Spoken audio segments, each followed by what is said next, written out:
Okay, moving forward आपके SLO की side that is 2.6 जो कि कह रहा है टॉर्क को डिस्कस करना है और 2.7 जो कि इक्विलिब्रियम के बारे में है। उससे पहले अगर मैं कह देता हूँ, एक पिछले लेक्चर से रिलेटेड चीज़ बता दूँ, कहता हूँ अगर मेरा ए वेक्टर जो है वो है बराबर 2i + 5j - 6k के, ओके। और मैं कहता हूँ मेरा बी बराबर है 3i + 2j और प्लस के 2k के, ऐसे मैंने वैल्यूज कुछ दे दी। और अगर मैं कहूँ आपसे इसका a क्रॉस b करूँ या इसका आप करें a डॉट b, तो कैसे करोगे? तो इसके पीछे एक पूरी वीडियो मैंने बनाई हुई थी, वो शेयर करूंगा, फाइन, जिसमें मैंने a क्रॉस b को डिटेल में समझाया हुआ है। और a डॉट b वाली वीडियो मेरे ख्याल से अवेलेबल नहीं होगी यूट्यूब पे, तो वो मैं बता देता हूँ। अगर मैं a डॉट b करता हूँ तो मेरे पास क्या आएगा, मैं i वाली वैल्यू को i वाली वैल्यू के साथ मल्टीप्लाई करूँगा, बिकॉज मुझे पता है जब मैं i को j से मल्टीप्लाई करवाऊंगा तो मेरे पास क्या आएगा, 0 आएगा, बिकॉज i और j के दरमियान 90 का एंगल बनता है और cos 90 मेरे पास 0 के बराबर होता है, जिसे हम पीछे अच्छे से डिटेल में डिस्कस कर चुके हैं कि जब डिफरेंट वेक्टर्स को, डिफरेंट यूनिट वेक्टर्स को मैं मल्टीप्लाई करवाऊंगा, उनका डॉट प्रोडक्ट लूंगा, वो मेरे पास 0 आता है। तो डॉट प्रोडक्ट आपके पास यूनिट वेक्टर्स के केसेस में ओनली सेम यूनिट वेक्टर्स का लिया जा सकता है, फाइन। तो अभी मैं ले लूँ a डॉट b, वो बराबर हो जाएगा a की वैल्यू जो कि मेरे पास है 2i + 5j - 6k की, और डॉट b मेरे पास क्या है 3i + 2j + 2k।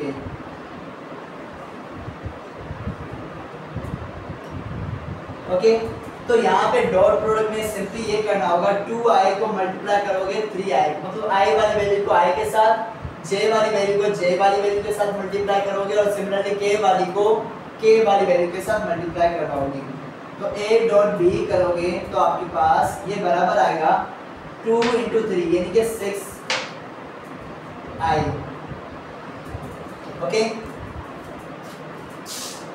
Plus 5 × 2 10j plus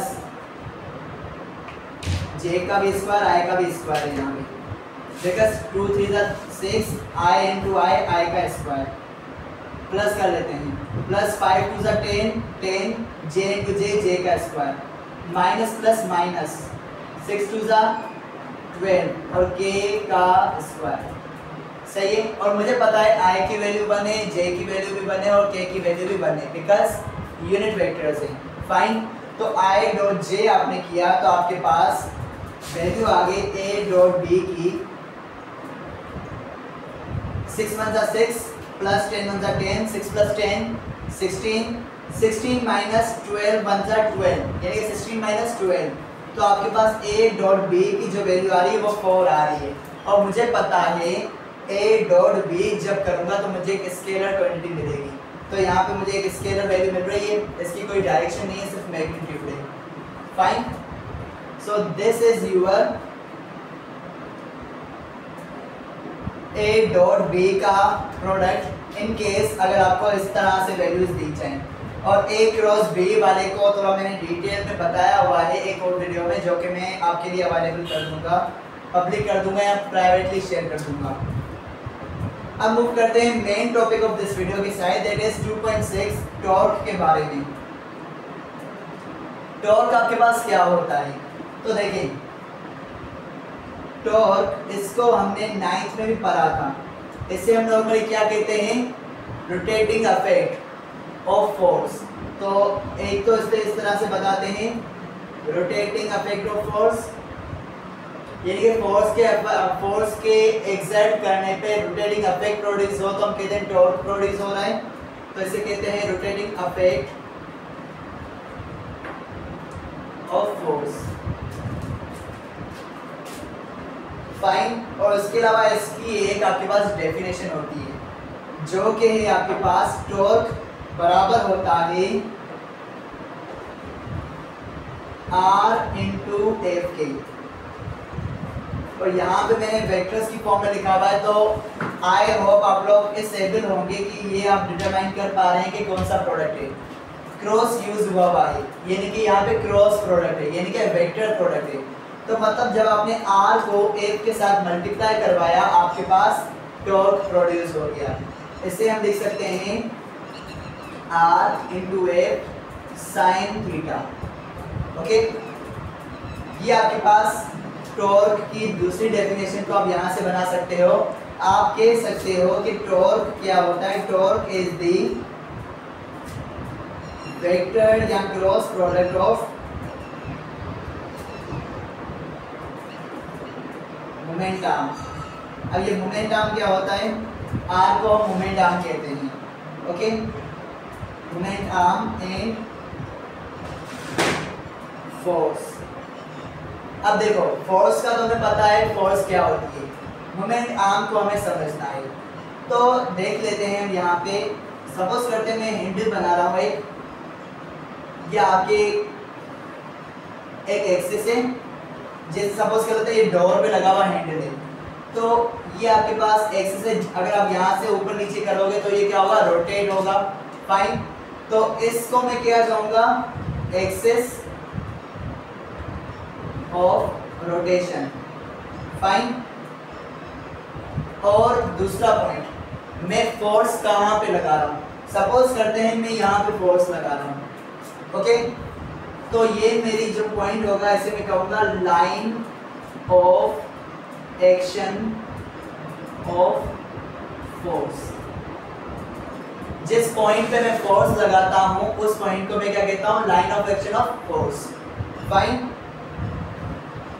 और एक्सिस ऑफ रोटेशन और line of action of force के दरमियान जो आपके पास डिस्प्लेसमेंट है, ये जो आपके पास डिस्टेंस है, distance and displacement between line of action of force and axis of rotation is called R. Okay, मतलब एक्सिस ऑफ रोटेशन और line of action of force के दरमियान जो आपके पास डिस्टेंस है, या सिंपल कहो एक शॉर्टेस्ट पाथ जो आपके पास एक डिस्प्लेसमेंट है एक्सिस ऑफ रोटेशन और line of action of force के दरमियान, वो आपके पास क्या है, मोमेंट आर्म, जिसे हम रिप्रेजेंट करते हैं आर से। याद अगर आपको आ रहा हो, आर से हमने रिप्रेजेंट किया था पोजीशन वेक्टर को, तो यहाँ पे आपके पास आर एक पोजीशन वेक्टर है, यानी कि मोमेंट आर्म आपका एक पोजीशन वेक्टर है। तो ये क्या कर रहा है, मोमेंट आर्म आपको with respect to axis of rotation, line of action of force की पोजीशन बता रहे हैं। Moment arm specifies the position of line of action of force with respect to axis of rotation। उसकी वजह से हम कहते हैं ये क्या है, एक पोजीशन वेक्टर है। उसके अलावा दूसरी डेफिनेशन भी मैंने बता दी, moment arm is the displacement between line of action of force and axis of rotation. Okay, so ये आपके पास हो जाता है टॉर्क। अब हमें पता है टॉर्क एक वेक्टर प्रोडक्ट है, तो ये मैक्सिमम तब होगा जब आपके पास मोमेंट आर्म और फोर्स क्या हो, परपेंडिकुलर टू ईच अदर हो, और मिनिमम यानी कि जीरो तब होगा जब मोमेंट आर्म और फोर्स पैरेलल या एंटी पैरेलल होंगे। फाइन, सो आपका जो एसएलओ है वो कहता है 2.6.1 में टॉर्क को डिस्क्राइब करो इन टर्म्स ऑफ, टॉर्क को डिस्क्राइब करो as a vector product of R and F. Okay, और ये हम कर चुके हैं। फाइन, अब हम मूव करते हैं आगे की साइड, जो कि आपका एसएलओ आता है discuss applications of torque. Discuss applications of torque. तो देखिए टॉर्क आपके पास बहुत सी जगहों पे यूज हो रहा है। अभी मैंने एग्जांपल दी कि आपका डोर का जो हैंडल है, एक तो इस टाइप के हैंडल होते हैं, एक गोल टाइप के हैंडल होते हैं, उनको जब आप रोटेट करते हो तो तब आपके पास दरवाज़ा खुल जाता है, और वो रोटेट होते हैं ड्यू टू टॉर्क। फाइन, और दूसरा आपके पास अगर मैं कोई बोतल लेता हूँ उसका ढक्कन ओपन करता हूँ, सही है, ढक्कन को ओपन करने के लिए मैं भी क्या लगा रहा हूँ, वहाँ पे टॉर्क लगा रहा हूँ। बाइक चला रहा हूँ तो बाइक के हैंडल्स आपके पास क्या कर रहे हैं, मेन जो आपके पास फ्रंट व्हील है उसको क्या कहते हैं, घुमाते हैं। ओके ओके, उसका एक्सिस ऑफ रोटेशन क्या होगा, सेंटर होगा, तो वहाँ पे भी आपका क्या लग रहा है, टॉर्क लग रहा है। कार चला रहा हूँ तो वहाँ पे आपका जो स्टीयरिंग है वहाँ पे भी आपका टॉर्क लग रहा है, और टॉर्क आपका बहुत सी जगहों पे आपका लग रहा होगा। जैसे सीसो को देख लेते हैं, वहाँ पे भी आपके पास टॉर्क लग रहा होता है। फाइन, तो टॉर्क को आप आए दिन अपनी ज़िंदगी में बहुत सी जगहों पे देख सकते हो। ये बिल्कुल है कि आपके पास सिंपल क्या कह सकते हैं, एक सिंपल प्रिंसिपल है जो कि आपके पास हर जगह पे यूज़ हो रहा है। जैसे कि मैं नल को ओपन कर रहा हूँ, तो नल को ओपन करने के लिए भी मैं उससे रोटेट कर रहा हूँ, और वो रोटेटिंग अफेक्ट क्या आ रहा है, मैं फोर्स लगा रहा हूँ हाथों से, और वहाँ पे एक मोमेंट आर्म बन रहा है between line of action of force and axis of rotation, और उसकी वजह से आपके पास रोटेशन अफेक्ट आ रहा है, जिसकी वजह से नल ओपन हो रहा है या खत्म बंद हो रहा है, सही खुल रहा है या बंद हो रहा है। Fine, so these were all the applications of torque। अब बात सुनो, ये चीज़ आप ऑब्जर्व करो कि सपोज करते हैं मैं एक स्क्रू ड्राइवर ले लेता हूँ, जिसे हम सिंपली पाना कहते हैं, उसको लेता हूँ और मैं एक स्क्रू को ओपन करता हूँ, सही। तो मैं क्या करता हूँ, उसको रोटेट करता हूँ एंटी क्लॉकवाइज। तो एंटी क्लॉकवाइज रोटेट करने पे आपके पास स्क्रू खुलता है, या नल को एंटी क्लॉकवाइज रोटेट करोगे तो आपके पास नल खुलेगा, लेकिन क्लॉकवाइज रोटेट करोगे तो आपके पास नल क्या हो जाएगा, बंद हो जाएगा। क्लॉकवाइज स्क्रू ड्राइवर को रोटेट करोगे तो आपका जो नट होगा, वो स्क्रू जो होगा वो क्या हो जाएगा, टाइट हो जाएगा।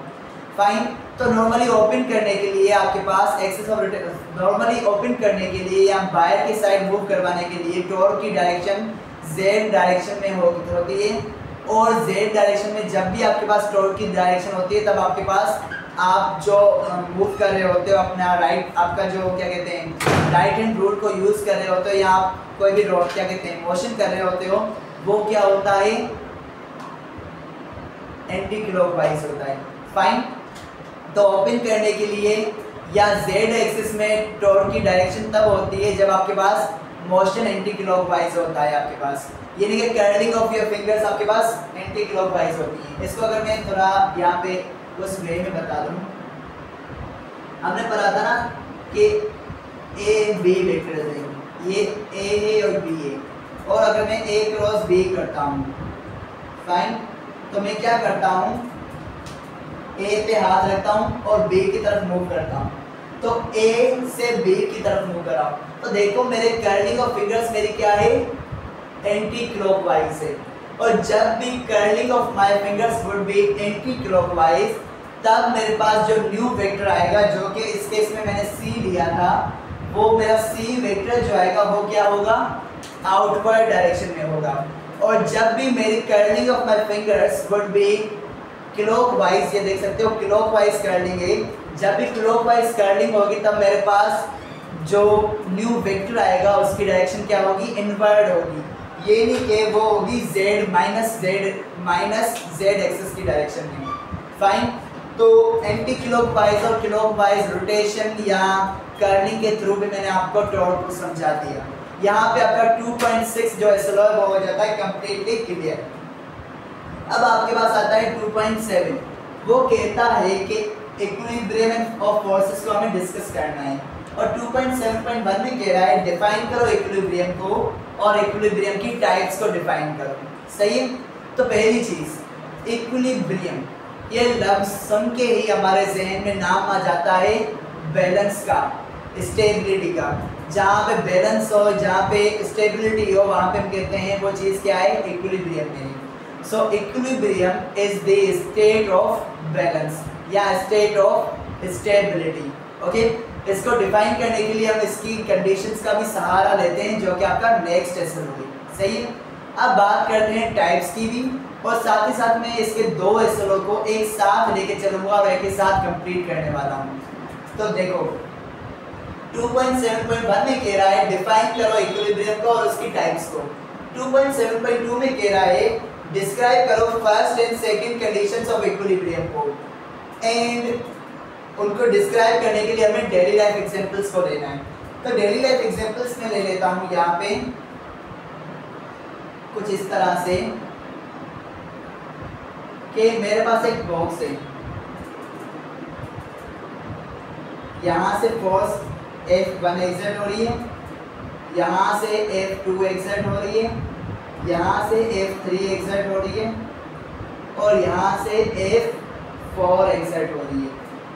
एक बॉक्स है जिसके ऊपर 4 फोर्सेस एक्ट कर रही है, और मैं कहता हूँ कि आपके पास बॉक्स जो है वो रेस्ट पे ही रहता है। ओके, तो मतलब आपके पास F1 और F2 क्या होंगे, नेगेटिव वेक्टर्स होंगे एक दूसरे के। मतलब F1 और F2 का मैग्नीट्यूड सेम है लेकिन डायरेक्शन अपोजिट है, जिसकी वजह से वो एक दूसरे के इफेक्ट को कैंसिल आउट कर देते हैं। सिमिलरली F3 एंड F4 एक दूसरे के नेगेटिव वेक्टर्स हैं, जिसकी वजह से वो एक दूसरे के इफेक्ट को कैंसिल आउट कर देते हैं। फाइन, जिसकी वजह से आपके पास ये बॉक्स जो है वो क्या रहता है, रेस्ट पे रहता है। फाइन, अगर ये बॉक्स रेस्ट पे है तो इसकी एक्सेलरेशन क्या होगी, 0 होगी, और उसके ऊपर टोटल नेट फोर्स जो होगी वो क्या होगी, मैं लिख लेता हूँ net force and net acceleration. तो नेट एक्सेलरेशन क्या होगी, 0, और नेट फोर्स क्या होगी, वो भी 0 होगी।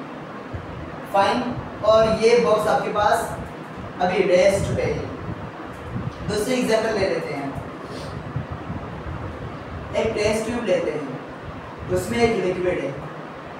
ओके, लिक्विड फील्ड है उसमें मैंने एक स्टील बॉल को या आयरन बॉल को क्या किया, पुट किया। तो यहाँ से छोड़ा वो एक वेलोसिटी के साथ अंदर आ रही थी।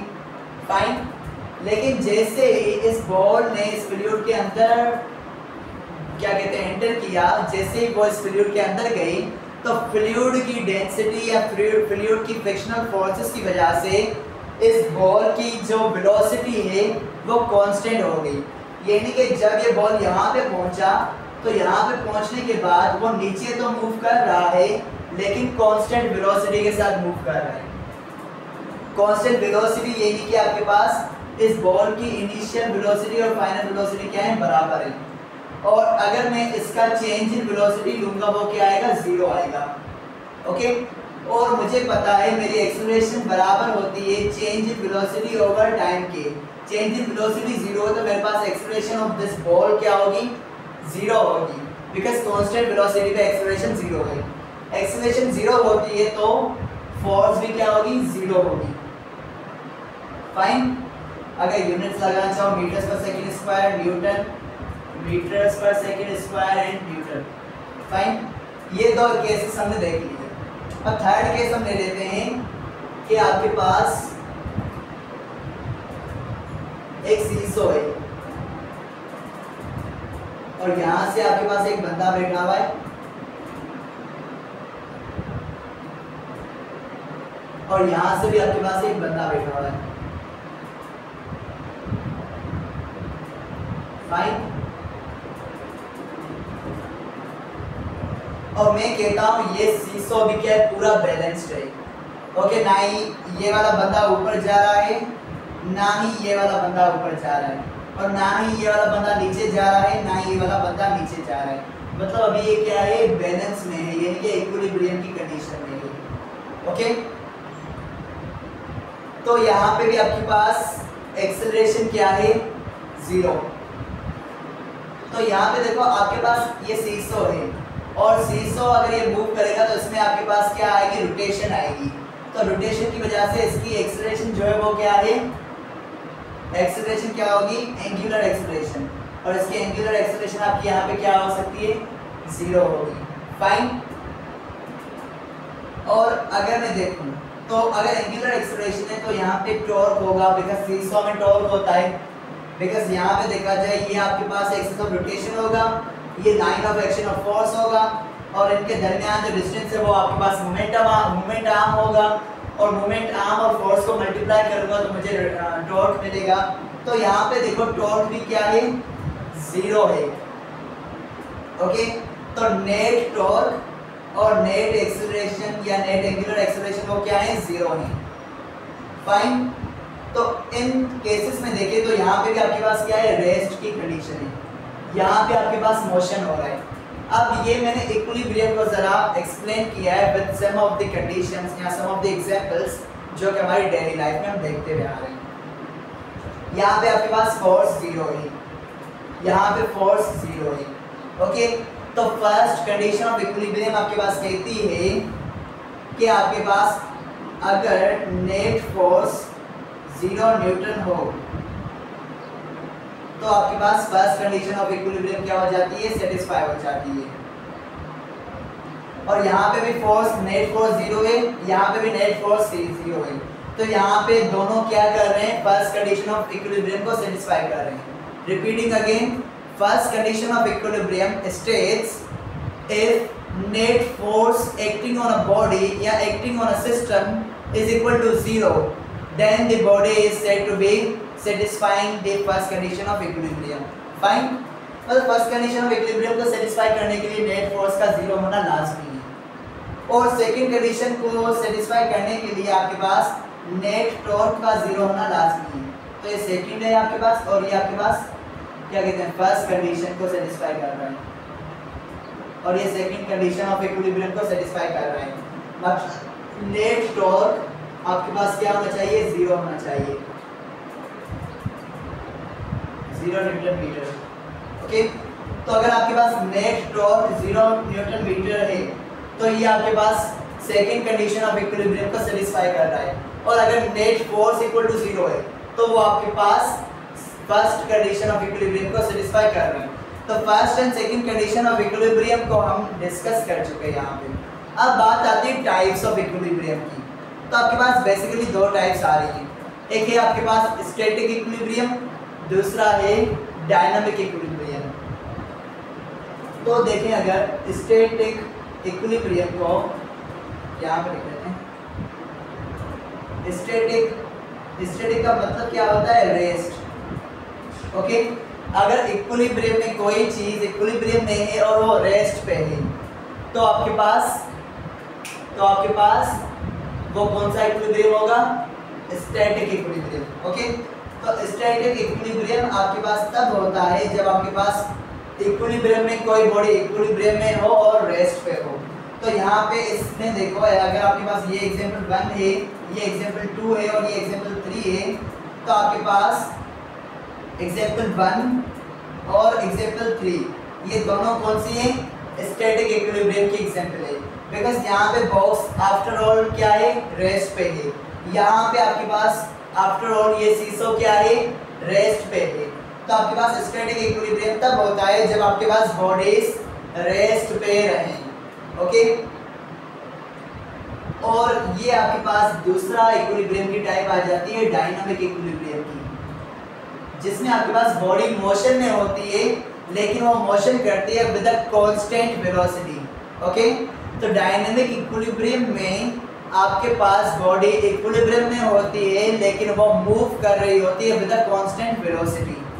सही, तो आपके पास जब कोई बॉडी है, जैसे कि यहाँ पे आपके पास ये बॉल इक्विलिब्रियम में है, लेकिन जब कोई बॉडी आपके पास मूव करती है कांस्टेंट वेलोसिटी के साथ और वो इक्विलिब्रियम में होगी, तो अगर कांस्टेंट वेलोसिटी के साथ मूव कर रही है, मोशन में है और उसके पास इक्विलिब्रियम की स्टेट भी है, तो वो क्या है, डायनामिक इक्विलिब्रियम में।